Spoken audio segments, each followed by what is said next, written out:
ठीक है, तो आज यार शुरुआत करते हैं फटाफट से। ठीक है ना। तो non aligned movement, non aligned movement पहले है क्या, इसके बारे में समझ लेते हैं मेरे भाई। तो देखो यार, नॉन अलाइंड मूवमेंट क्या है? एक मूवमेंट है।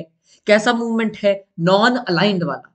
नॉन अलाइंड से आपका क्या मतलब है? अब इसके लिए समझो, पिछले लेक्चर में मैंने कोल्ड वॉर समझाया हुआ है, उसको जाकर देखो। पहले तो कोल्ड वॉर समझो क्या होता है। कोल्ड वॉर क्या था? It is a period of extreme political unfriendliness. यानी कि जो दो देश थे, जो पूरा यूरोप था, वो दो पार्ट में बट गया था। एक तो था कैपिटलिस्ट वाला पार्ट। कैपिटलिस्ट क्या होता है, कम्युनिज्म क्या होता है, इसको मैंने वर्ल्ड हिस्ट्री के पिछले वीडियोस में, पिछले लेक्चर्स में एक्सप्लेन किया है। उनको जाकर देखो, पूरा समझ में, अच्छे समझ में आ जाएगा। और यहाँ हमारे पास जो रशिया में है वो कम्युनिस्ट रेवोल्यूशन हुआ, तो कम्युनिज्म यहाँ फैलने लग पड़ा था। ठीक है।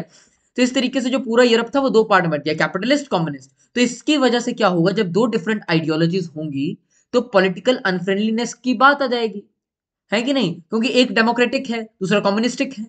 तो पॉलिटिकल अनफ्रेंडलीनेस इनके बीच में आने लग पड़ी थी। ठीक है, एक टेंशन का माहौल था, पॉलिटिकली टेंशन का माहौल था। मतलब लग रहा था कि अभी तो भाई वॉर हो ही जानी है, अभी तो भाई वॉर हो ही जानी है। ऑफिशियली वॉर नहीं की, कोल्ड वॉर में ऑफिशियली वॉर नहीं की, लेकिन कोल्ड वॉर थी। असली वॉर नहीं थी, लेकिन पीरियड ऑफ वॉर था। मतलब कि लग रहा था कि मतलब एक गलती हो गया और अब तो वॉर होना पक्का ही था। तो इसमें दो ब्लॉक्स आपके बन जाते हैं। एक यूनाइटेड ब्लॉक बन जाता है, यूनाइटेड स्टेट्स का वेस्टर्न ब्लॉक, और दूसरा सोवियत यूनियन का ईस्टर्न ब्लॉक। तो नॉन अलाइंड मूवमेंट बीच में आया। अब कुछ नेशन जो थे वो यूनाइटेड नेशंस के साथ चले गए, और कुछ नेशन जो थे वो सोवियत यूनियन के साथ चले गए, यूएसएसआर के साथ चले गए। कुछ नेशंस ऐसे बचे जिन्होंने बोला भैया इसके साथ हम हो जाएंगे, इसके साथ हम हो जाएंगे। दो पावर ब्लॉक पहले बने थे, ट्रिपल एंतांत, ट्रिपल अलायंस, क्या हुई? वॉर हुई। एक्सिस पावर, एलाइड पावर्स, क्या हुई? वॉर हुई। तो हम लोग जो हैं शांति के पक्ष की बात करेंगे, हम लोग बीच के पक्ष की बात करेंगे, सही को सही बोलेंगे और गलत को गलत बोलेंगे। और इनको बोला गया नॉन अलाइंड मूवमेंट। ये एक इंडिपेंडेंट पैथ था। वो बोलते थे भैया तुम इनके ये पॉन बन जाओगे, इससे अच्छा है कि इनसे दूर रहो। तो समझ गए, कैपिटलिस्ट ब्लॉक, कम्युनिस्ट ब्लॉक, ये सब लोग समझ गए। तो जो नए नए नेशन थे जो कि एशिया से ज्यादातर थे, जिनकी कॉलोनीज यहाँ थी, जैसे इंडिया हो गया हमारा, ठीक है, फिर आपके अफ्रीका के देश थे, जो लैटिन अमेरिका के देश थे, ये सभी जो देश थे, ना इनको इसके साथ आना था, ना इनको इसके साथ आना था। ये चाहते ही नहीं थे कि ऐसा करे, और चाहते थे कि जो हमारी सॉवरेनिटी है, यानी कि सॉवरेनिटी क्या होता है कि हम किसी देश के अंडर नहीं है, वो मेंटेन रहे, और हम लोग जो है कोल्ड वॉर की जो दुश्मनियां हैं इनमें ज्यादा पड़े ना। ठीक है, तो डीकोलोनाइजेशन के बाद जो था ये बहुत ज्यादा हुआ। तो इसलिए कोल्ड वॉर की जो है शुरुआत की जाती है। अब आपके कोल्ड वॉर के जो की देखो आपके सिलेबस में है, सिर्फ आपको नाम पूछा जाएगा कि नहीं ना, नहीं और भी चीजें, पर एक नाम का क्वेश्चन पूछा जा सकता है कि आर्किटेक्ट्स ऑफ नैम कौन थे, architects of non aligned movement कौन थे, कि ये नॉन अलाइंड मूवमेंट आया किन की वजह से था, इसको इंट्रोड्यूस करवाने कौन थे। सबसे जो अहम रोल प्ले किया जाता है वो किया जाता है जवाहरलाल नेहरू जी का, जो कि इंडिया से थे। ठीक है, जिनको हम लोग 100 गालियां देते हैं कमेंट बॉक्स में, क्योंकि आपका माइंड जो है राइट विंग आइडियोलॉजीज से इतना ब्रेन वॉश हो गया, एक दो पॉलिटिकल आइडियोलॉजीज की वजह से, कि आप लोग जो इनको गलत सोचते हैं। लेकिन Nehru was a great leader, at least better than many today's political leaders. तो जवाहरलाल नेहरू जी थे। मैं कोई कांग्रेस पार्टी का सपोर्टर नहीं हूँ, ना मैं बीजेपी का सपोर्टर हूँ। ऐसा मत सोच लेना कि आप, ना ही मैं लेफ्ट विंग का हूँ, ना ही मैं राइट विंग का हूँ। मेरा सिस्टम थोड़ा अलग चलता है, तो ऐसा मुझे किसी पार्टी के साथ मत बांध लेना। मैं सही को सही बोल रहा हूँ, गलत को गलत बोल रहा हूँ। ठीक है, तो जवाहरलाल नेहरू इंडिया से थे। फिर आपके मार्शल टीटो आते हैं, जोसेफ टीटो, वो आपके युगोस्लाविया थे, तब युगोस्लाविया, आज तो युगोस्लाविया नहीं है। अब्दुल नासिर आते हैं आपके इजिप्ट इजिप्ट के। प्रेसिडेंट सुकर्णो आते हैं आपके इजिप्ट के, बता दिया ना ये तो मैंने, सॉरी, प्रेसिडेंट सुकर्णो आपके इंडोनेशिया के हैं। जी हाँ, अब्दुल नासिर इजिप्ट के हैं और प्रेसिडेंट सुकर्णो आपके इंडोनेशिया के हैं। उसके अलावा एक क्वामे नुक्रमा थे, वो घाना से थे। ठीक है, वो घाना से थे। तो ये हमारे कुछ की लीडर्स हैं, इन्होंने अहम रोल प्ले किया था, और इन्हीं की वजह से नॉन अलाइंड मूवमेंट जो है वो आगे बढ़ा। अब एक बांडुंग कॉन्फ्रेंस होती है। ठीक है, बांडुंग जो है वो इंडोनेशिया में है। इंडोनेशिया से हमारे प्रेसिडेंट सुकर्णो जी थे। तो ये जो है कॉन्फ्रेंस करते हैं 1955 में एशियन और अफ्रीकन कंट्रीज की, ताकि नाम की, नॉन अलाइंड मूवमेंट की फाउंडेशन रखी जा सके। यहाँ एंटी कॉलोनियलिज्म, पीसफुल कोएग्जिस्टेंस, इन सब की बात हुई, पंचशील के प्रिंसिपल्स की बात हुई। क्या होता है पंचशील वगैरह, उसके बारे में बात करेंगे। पहले बेसिक स्ट्रक्चर जानो, ठीक है, पहले बेसिक्स क्लियर होंगे तभी आगे बढ़ोगे। बुक में तो बड़ा अजीब सा दिया, तो जो मेरे को बताया वो मैं तुम्हें एकदम बता रहा हूँ रैंडमली। ठीक है, फिर जो पहला नैम का समिट होता है, ये तो कॉन्फ्रेंस थी, ये कॉन्फ्रेंस थी। जो पहला नैम का समिट होता है वो 1961 में होता है, और वो होता है बेलग्रेड में। बेलग्रेड कॉन्फ्रेंस के नाम से भी इसे जाना जाता है, और ये युगोस्लाविया में हुई थी। आज युगोस्लाविया देश नहीं है, तब था। इसमें 25 नेशन ने पार्टिसिपेट किया था, जिसमें इंडिया भी एक था। ठीक है। तो ये हमारी दो इसकी मेजर कॉन्फ्रेंसेस रही हैं और आज भी इसकी कॉन्फ्रेंसेस होती हैं। जो लास्ट हुई थी वो आई थिंक 2019 में थी, लेट मी चेक। हाँ जी 2019 में हुई थी, वो बाकू में हुई थी। जी हाँ वो बाकू में हुई थी। और जो 7th इसकी कॉन्फ्रेंस थी वो न्यू दिल्ली में हुई थी। ठीक है 1983 का तब साल चल रहा था और उस वक्त 99 पार्टिसिपेंट्स आए थे। ठीक है। और अभी अजरबैजान एक देश है, वहां इसकी लेटेस्ट 2019 में समिट हुई थी वो वहां हुई थी। तो ये होता है। तो प्रिंसिपल्स ऑफ नैम। अच्छा अब देखो हमारा जो नॉन अलाइनमेंट मूवमेंट है, मैं बुक में लिखा है कि non nations which are non aligned they जज each issue on its own merits. जो हर एक इशू है उसको अपनी खुद की मेरिट्स के ऊपर जज करते हैं। ठीक है, सही को सही बोलते हैं, गलत को गलत बोलते हैं और किसी के भी पैर नहीं चाटते कि भाई हम तो इसके साथ जा रहे हैं, हम इस ब्लॉक के साथ जा रहे हैं, ना कम्युनिस्ट ना कैपिटलिस्ट, अपना चलेंगे, बढ़िया चलेंगे। ठीक है। Non alignment does not mean passivity of mind और एक्शन, इट इज नॉट आइसोलेशनिज्म। आप इंटरनेशनल पॉलिटिक्स में पार्ट प्ले कर रहे हो, आप जियो पॉलिटिक्स में अहम रोल निभा रहे हो, इंडिया जियो पॉलिटिक्स में अहम रोल निभाता है, लेकिन वो ये नहीं कर रहा कि मतलब हम लोग जो है किसी के साथ मिल जाए। ये आइसोलेशनिज्म नहीं है कि पूरी दुनिया यहां वहां जाने दो, हम तो अपने आइसोलेटेड रहेंगे। जैसे भूटान को हम एक आइसोलेटेड कंट्री बोल सकते हैं एक तरीके से, क्योंकि बाकी नेशन जहां मर जाए भूटान को ज्यादा फर्क नहीं पड़ता। भूटान बड़ी ब्यूटीफुल कंट्री है, मेरी one of the dream destination है भूटान जाने की। तुम्हारी कहाँ है ड्रीम डेस्टिनेशन जाने की, वो मुझे प्लीज कमेंट बॉक्स में बताना। ठीक है। और आइसोलेशनिज्म नहीं है ये। ठीक है। नॉन अलाइन नेशन जो है वो तो पीस और फ्रेंडशिप को बढ़ाने का काम करते हैं सभी नेशंस के साथ में। समझ में आ रही तुम्हें मेरी बात? तो ये नॉन अलाइनमेंट का ये मतलब रहता है। हाँ। और नॉन अलाइनमेंट जो है उसका मतलब ये भी नहीं होता कि न्यूट्रलिटी है। ठीक है, न्यूट्रलिटी नहीं है। न्यूट्रलिटी भैया मैं न्यूट्रल हूँ, तुम कर रहे हो करने हो, तुम तुम्हारे मेरे सामने कोई मेरे सामने कोई जो है, एग्जांपल देता हूँ तुम्हें। मेरे सामने कोई किसी बकरे को काट रहा है और मैं बोल रहा हूँ देखो काटने दो, इट्स इज पर्सनल चॉइस और जाने दो, ठीक है मुझे कोई दिक्कत नहीं पड़ रही, करे ना करे मैं तो अपना न्यूट्रल हूँ। ये न्यूट्रलिज्म होता है, ये कि आप न्यूट्रल हो।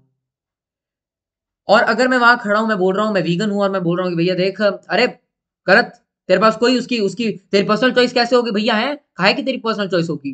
क्या तेरे पास किसी दूसरे की जिंदगी लेने का हक है? मुझे बता। तेरी पर्सनल चॉइस नहीं है, पर्सनल चॉइस तेरे तक सीमित है। तो अपनी हेल्थ का ध्यान रखना नहीं रख रहा वो तेरी पर्सनल चॉइस है। यहाँ किसी और की, यहाँ विक्टिम कोई और है, यहाँ ऑप्रेस्ड कोई और है, तो यहाँ उसकी चॉइस चलनी चाहिए। सेम कास्टिज्म में भी होता है। वहां बोलते मेरी पर्सनल चॉइस है कोई करने की, तो कैसे करेगा तू? है वहां भी तो बोल सकता है कि मेरी पर्सनल चॉइस है, मैं इसको करूं ना करूं मेरी मर्जी, तुम्हें क्या हो रहा है? तो सेम मैं यहाँ उसको आर्ग्यूमेंट ऐसे दूंगा, भैया तेरे पास किसी की जिंदगी लेने कोई हक नहीं और ये तो गलत कर रहा है और मैं तेरे को अपोज करूंगा, मैं तेरे को क्रिटिसाइज करूंगा, मेरे को इसका हक है क्योंकि यहाँ विक्टिम कोई और है। और तेरी वजह से इतना जो हमें एनवायरमेंटल लॉस हो रहा है वो कहाँ हो रहा है? इसके बारे में तुम लोग रिसर्च कर सकते हो, मैं भी उस बहस में नहीं जाऊंगा कि एनवायरमेंटल लॉस कैसे हो रहा है, लेकिन होता है इसके बारे में बहुत ज्यादा। ठीक है। डिबेट नहीं करनी मुझे इसके ऊपर, तुम्हें अगर कोई अच्छा डिस्कशन करना तुम उसके लिए मेरे साथ आ सकते हो। ठीक है। ये और जब मैं इसको ऐसे बोल रहा हूँ तो मैं ये नहीं कर रहा कि मैं उसका साथ दे रहा हूँ या फिर उसका विरोध कर रहा हूँ, मैं यहां उसको सीधी सीधी अपनी बात रख रहा हूं। सेम नॉन अलाइनमेंट है कि ना तो हम तेरे साथ हैं ना हम तेरे को ज्यादा क्रिटिसाइज कर रहे हैं, लेकिन हम सही को सही बोलेंगे और गलत को गलत बोलेंगे भैया, इतने से हम बात कर रहे हैं। समझ में आ रहे हो? ये न्यूट्रलिज्म होता है। नॉन अलाइनमेंट न्यूट्रलिज्म नहीं है, ये आपको क्रिटिसाइज भी कर रहे हैं अगर आप कहीं गलत जाओगे तो। समझ में आ रही है मेरी बात? ठीक है। अब फॉर्मेशन वगैरह मैंने बता दी। अब हम बात करते हैं नैम के प्रिंसिपल्स के बारे में, जिसमें पंचशील बहुत इंपॉर्टेंट आते हैं। पंचशील होते हैं फाइव, पंच मतलब फाइव ना, शील मतलब प्रिंसिपल्स। तो पंचशील जो है प्रिंसिपल्स हैं। पहली बार जो पंचशील का समझौता हुआ था वो इंडिया के जवाहरलाल नेहरू जी और चाइना के हमारे कौन रहे थे, जोउ एनलाई, इन दोनों के बीच में हुआ था, जिसमें उन्होंने 5 बातों के ऊपर हाँ करी थी। और बाद में जो था इसी पंचशील के कंसेप्ट को नैम में भी प्रेजेंट किया गया और वहां भी इसको एक्सेप्ट किया गया और वो आज भी नैम के प्रिंसिपल्स हैं। सबसे पहला जो उन्होंने प्रिंसिपल दिया वो था mutual respect for each others territorial integrity, कि हम एक दूसरे की टेरिटोरियल इंटीग्रिटी के प्रति जो है हमारा, हम उसको सम्मान देंगे। ठीक है, कि मतलब हम जो है आपके ऊपर ऐसा नहीं करेंगे कि मतलब अ, जो आपका अपना इंटरनल मैटर है मतलब वो आपका रहेगा, हम आपकी जो सॉवरेनिटी है उसको एक्सेप्ट करेंगे। ठीक है। Mutual non aggression, non interference in one other internal affair, कि मेरा इंटरनल अफेयर उसमें तू घुसेगा नहीं। ठीक है। आगे आता है equality and benefit for each other benefit, और पीसफुल कोएग्जिस्टेंस, की पीसफुली हम दोनों नेशन जो है अपने अपने प्रोग्रेस करेंगे और कोएग्जिस्ट होंगे। तो ये पंचशील के 4-5 प्रिंसिपल्स थे। ठीक है। और बहुत ज्यादा इसकी अचीवमेंट्स भी रही हैं। ठीक है।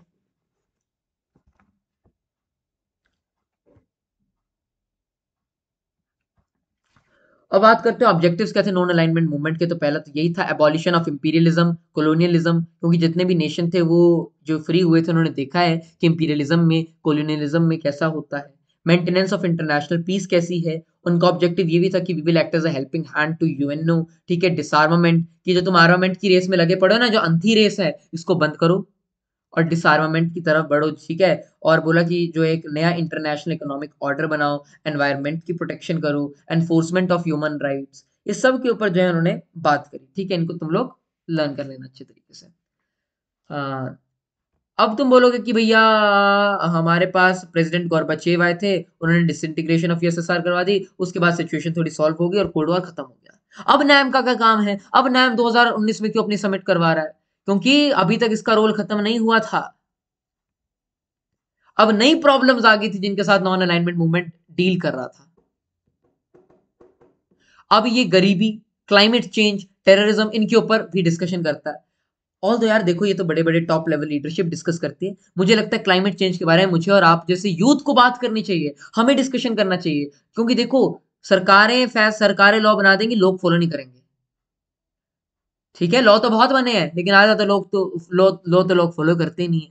तो इसीलिए जो अवेयरनेस है वो लोगों के बीच में फैलानी चाहिए। ये अच्छी बात है, मैं क्रिटिसाइज नहीं कर रहा हूँ इसको, लेकिन मैं बोल रहा हूँ कि हमें जो है ब्लॉग्स के माध्यम से, यूट्यूब वीडियोस के माध्यम से ये करना चाहिए। जैसे मैं आप लोगों के अंदर नेशनलिस्टिक पैशन, आप लोगों के अंदर जो नॉलेज है, जो हिस्ट्री है, वो पूरी फील्ड से बता रहा हूँ, ठीक है। ये एक सर्विस है, ठीक है, सर्विस है, ये एक अच्छा काम है, आप लोगों को भी करना चाहिए। जिस भी स्किल में आपकी मास्टरी वो आप करिए, मैं ये नहीं बोल रहा मेरी हिस्ट्री मास्टरी है, लेकिन जो है उसको मैं फील्ड से पढ़ा सकता हूँ, कि मेरी मास्टरी है। मास्टरी तो नहीं बोलूंगा, लेकिन हाँ, तुम्हें समझ में आ जाए उतने लायक तो है, तो वो मैं कर रहा हूँ। तो टेररिज्म, क्लाइमेट चेंज, पॉवर्टी आज की तरफ ये काम करती है, ठीक है। और बहुत सारे लोग तो बोलते हैं कि कोल्ड वॉर के अब नैम का ज्यादा फायदा नहीं है, लेकिन नैम के अभी भी काम है, ठीक है। ये बोलते हैं कि हमें मल्टीपोलर वर्ल्ड ऑर्डर चाहिए। मल्टीपोलर वर्ल्ड ऑर्डर क्या रहता है? देखो, मल्टीपोलर वर्ल्ड ऑर्डर है कि यहाँ अलग अलग नेशंस जो हैं वो साथ में है, पीसफुली कोएग्जिस्ट कर रहे हैं। हालांकि जो पहले का कंसेप्ट था वो क्या था कि एक सिंगल सुपर पावर है, यूएसए सुपर पावर है, बाकी सब उसके अधीन। नहीं, ये इसको क्रिटिसाइज करे, बोला ऐसा नहीं होने देना है, एक मल्टीपोलर वर्ल्ड ऑर्डर बनाना है, सभी को जो है अपना है। और अभी जो है ग्लोबल इश्यूज जो हमारे चल रहे हैं उसके ऊपर जो अपने विचार विमर्श इस पे दिए जाते हैं। बहुत ज्यादा अचीवमेंट्स इसने दिए हैं, जैसे मैंने आपको क्यूबा क्राइसिस के बारे में बताया था।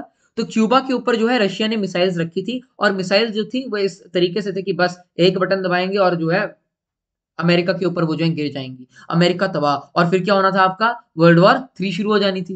तो एक क्यूबा क्राइसिस होनी थी, तो इसने एज अ मीडिएटर काम किया और क्यूबा क्राइसिस को शांत में कराने में बहुत बड़ा काम किया था। नैम की लेगेसी कोई ऐसी वैसी नहीं है। क्यूबा क्राइसिस को रोकने में, कोल्ड वॉर को आगे तक ले जाती है, उसको रोकने में बहुत बड़ा काम था। बहुत ज्यादा जो डीकोलोनाइजेशन मूवमेंट थे उसको इसने लीड किया था, ठीक है। और इससे जो था नेशंस के बीच में कॉपरेशन भी बढ़ा, ठीक है। और यूएन में भी बहुत ज्यादा रिफॉर्म्स आए, यूएन को भी इसकी हेल्प हुई, तो ये है, ठीक है। लेकिन क्रिटिसिज्म ऑफ नैम भी होते हैं कि लैक ऑफ यूनिटी, क्योंकि अब जो है नेशंस की फर्दर, अभी तो अब तो नहीं, लेकिन थोड़े आगे चलकर जो है नेशंस के माइंडसेट में, नेशंस के एम में थोड़ा बहुत फर्क आ गया, ठीक है। जैसे फिर इंडो चाइना वॉर ही हो गई बोल रहे थे पीसफुली को एग्जिस्ट करेंगे, इंडो चाइना वॉर हो रही है, इंडो पाक वॉर, तो चलो पाकिस्तान तो भी था ही नहीं यहाँ। तो ये सब है। और ग्लोबल इश्यूज के ऊपर उतना ज्यादा इफेक्ट नहीं डला इसका। जैसे तुमने G20 सुना होगा, G7 सुना होगा, यूएन सुना होगा, लेकिन तुम में से बहुत कम लोगों ने एनएम सुना होगा, नॉन लाइन मूवमेंट सुना होगा। तो थोड़ा इनइफेक्टिवनेस माना जाता है इसको, इनइफेक्टिव है नहीं, लेकिन ऐसा माना जाता है इसको। और यही था। आज इसके 120 मेंबर स्टेट हैं और 17 ऑब्जर्वर स्टेट हैं, तो one of the largest organisation है ये। वर्ल्ड में 193 194 195 कंट्रीज हैं, जिसमें से 193 यूएन की पार्ट है, और जिसमें से 120 मेंबर्स, विश्व के 120 जो कंट्रीज हैं वो नैम की मेंबर है, और उसके अलावा 17 जो है वो इसकी ऑब्जर्वर कंट्रीज हैं, ठीक है। और आजकल इसका हेल्थ के ऊपर, इकोनॉमिक इनइक्वालिटी, क्लाइमेट चेंज, ये सब के ऊपर जो है ये फोकस अपना कर रही है, ठीक है। और यही था बेसिकली नाम के बारे में। ज्यादातर मैंने तुम्हें थोड़ी एक्स्ट्रा चीजें बता दी। एक क्वेश्चन जो आ सकता है आईसीएससी में, हुआ है Nehru's role in the non align movement. तो इसके बारे में मैं बात करता हूँ कि क्या क्या किया था। रुक जाओ।